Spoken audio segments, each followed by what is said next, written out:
Taas na to, sa taas na yan. Ang sarap po ng treehouse, tingnan nyo. Yung, yung ganyan ng ano, yung ganyan ng puro neno. Tapos sa kabila, kabitan mo siya ng beam, pag ano ng beam. Tibay siguro kasi ang lalaki ng, sa kanito, oh. Ang ganda ng gawa ng, yung pavement, ang pavement ba tawag doon? Yung sahiga ng treehouse. So, ang ganda tingnan, oh.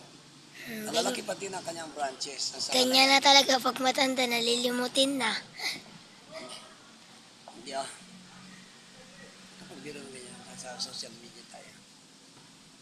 Patay ko ulit. Taas na yan, ang ganda. Tapos, malalaki pati ang sanga niya, kaya hindi ma, basta-basta mabali yan, hindi masira. Mahaba na naman ang buhok ko, pero pahabain ko yung buhok ko. Kasi bala kong ano, ibalik ko yung dati kong buhok mo, ano pa, dati.